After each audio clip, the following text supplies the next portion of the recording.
I'm David Lombardino, Editor-in-Chief of DLA Editors and Proofers, here to give you our tips on how to prepare a successful ERAS application. When I'm talking about an ERAS application in this video, if I use the words ERAS application, I'm going to be referring specifically to the online form, the My ERAS form that you fill out with your contact details and your descriptions. I'm not going to be talking about letters of recommendation, personal statements, MSPEs, etc. that I cover in other videos. For the scope of this video, I'm talking just about filling out that form. However, similar to the other components of the application, how you fill out or how you prepare the ERAS application will indicate to the program the kind of person you are, the kind of resident you would be in their programs. For example, are you precise and detailed and thorough? And so how you fill out the form is going to communicate that. Are you going to be a resident who skips over details, or are you going to be the kind of resident who covers every detail? And so that's going to be the motivation or the spirit behind the tips that I give to you today. And so first I want to talk about your address. Your address needs to be spelled correctly and punctuated correctly. Your mailing address ideally should be the same as your permanent address. If you're coming from outside the United States, get at least a mailing address in the United States. Even better would be for you to move to the United States or come to the United States and get an address here in the United States. So if you're coming for an observership or an externship, if you're here just for a few months, it doesn't matter. Get a US address in the United States and put it as both your permanent address and your mailing address. Similarly, the phone numbers. Both the address and the phone number should demonstrate, if you're coming from outside of the United States, your commitment to being in the United States, both now and in the future as a resident. You want to show that everything that you have is invested in pursuing residency in the United States. And so your phone number should be from the United States. Specifically, you want a mobile phone number, and you want to list that mobile phone number as both the mobile number and the preferred number. And this goes for both international medical graduates and graduates from US medical schools. Put the mobile number the same as your preferred number to show that you are ready and available at any time to receive a communication from the program. Make sure that your phone numbers are formatted in the same way and in a way that's easy to read. Now, it doesn't necessarily mean that you have to follow one formatting standard versus another, but there are two that we recommend. The first is going to be the traditional manner of 3 numbers surrounded by parentheses, then a space, then 3 numbers, then a hyphen, then 4 numbers. Now that's the traditional way of doing things, and a lot of people these days have moved on to another way, which is 3 numbers, hyphen, 3 numbers, hyphen, 4 numbers. Now, there's a subtle difference between the two, which is if you use the format that includes parentheses, you're going to be suggesting to the program that you are a traditionally minded person, which could be good or bad. It's not that it would be bad or good, it's just that's what it communicates about you, in the sense that you would want to choose the formatting that represents your character or your personality. So if you're a more traditionally minded person or a more conservative person, use the one with parentheses. If you are more liberal or less traditional, let's say, use the one with hyphens. If you're not sure, use the one with hyphens, not the one with parentheses, just to show that you're up to date or updated.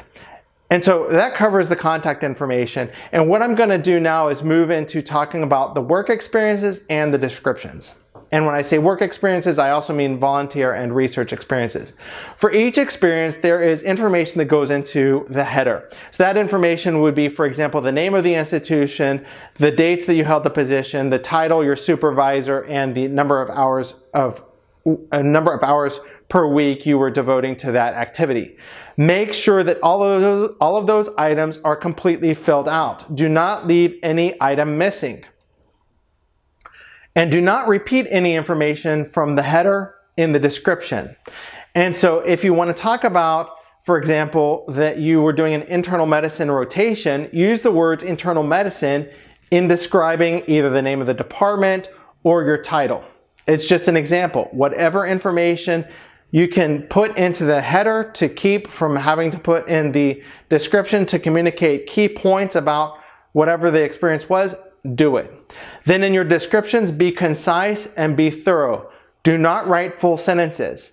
Start each item with a past participle like completed or performed, and make sure that they are not vague. Do not simply put worked, for example. Now, sometimes people get caught up as to whether they should list items as bullet points, and if they do bullet points, how to organize them and format them and lay them out. And there you get into a lot of what I call sort of time-consuming effort that's not going to produce any benefit. Don't worry about putting your past participle items in a bulleted list. Just put one, a period, and the next one, a period, and then in the next one. They'll be easy enough to read. You'll end up wasting a lot of time if you try to organize how each bullet period is entered and then appears in the final version, and you can save yourself a lot of trouble just by avoiding that. Now, when it comes to the descriptions, like I said, do not repeat any information that's already in the header. Make sure that you're concise and you're thorough. But keep the focus on you and what you did. And so if you're talking about a research experience, don't go on and on about what the research was doing or what the institute was doing or what the head lead investigator was doing. Talk about what your specific responsibility was. And you can put it in the context of the overall project, but stay focused on what you did.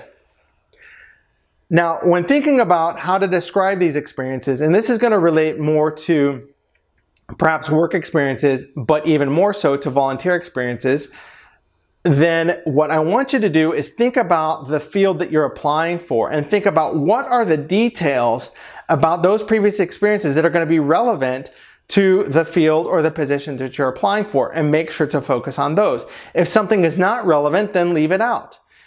You demonstrate by doing that your complete awareness of the field that you're applying for. In other words, that you are wholly knowledgeable and well suited for the field. I mentioned internal medicine. You could be applying for internal medicine, and so you would want to make sure that all of your details are oriented in that direction. Now, one question that comes up a lot is whether observerships or externships are work experience or volunteer experience. Well, the way I look at it is that anything that is like you're doing work, whether or not you're paid for it, is a work experience. So in other words, the question of whether you're paid does not denote whether it's a work experience or a volunteer experience. And I'll give you a real easy example of how to think about a volunteer experience that'll help you to see this issue more clearly, which is when you think of a volunteer experience, think of going to build houses for Habitat for Humanity or going to work in a soup kitchen. Those are experiences that are completely outside of the practice of medicine, for example, or it may include, like if you went on a medical mission, that may be a volunteer experience. But in other words, it's outside the scope of your regular curriculum or regular training, and it is something that you do really to give to others. And so once you look at volunteer experiences from that lens, then you realize, of course, that observerships and externships do go into the work experience section. Another question that comes up, and this comes up most frequently from candidates who are graduating or have already graduated from medical schools from another country, a lot of times from India, or from schools that provide a dean's letter instead of an MSPE, which is, where do you put your rotations? And a lot of candidates try to put them as work experience. And when I mean by rotations, I mean your clinical rotations for medical school. Generally speaking, those are not work experience. Those are assumed to be part of your medical school, which is why in my video on MSPEs, if your medical school is generally one that provides a dean's letter, I encourage you to get them to provide an MSPE instead, in which they list out the rotations that you have accomplished and, even better, the reviews that you got on those rotations. Because, simply put, clinical rotations in medical school are not work experience. Now, if it just so happens that you have absolutely no other place to put it in your application, there's no other way for the information to come across, then sure, go ahead and do it. But do it as a last resort. For each experience, make sure that you include your reason for leaving. Do not leave any field blank. A reason for leaving can commonly be, if you've done it, then just put successfully completed, whatever it was. Keep it short, keep it simple, but fill it in. Finally, I want to talk about hobbies and interests. Hobbies and interests is a section that a lot of people gloss over, and they shouldn't. Hobbies and interests represent a special opportunity for you to distinguish yourself from other candidates, and more specifically, to give potential topics of conversation when you're in an interview. Now, think about it from the interviewer's point of view. The interviewer is going to be interviewing how many candidates? 30 candidates, maybe? A lot. And that interviewer is going to have a limited time with you. So that interviewer wants to get the information they're looking for in a short period of time. And they want to break the ice. The hobbies and interests section is a great way to do that. So don't just put that you're interested in reading. Talk about that you love reading 19th century Russian literature, for example, or Civil War history. Provide a specific detail. Don't talk about that you just love to cook. Talk about that you love baking brownies for your friends' birthday parties, or you love baking and decorating brownies for your friends' birthday parties. And you really only need just 2, maybe 3 hobbies and interests, but make them unique to you, flesh them out, provide some interesting detail, so that when the interviewer is there, that interviewer can talk to you about it.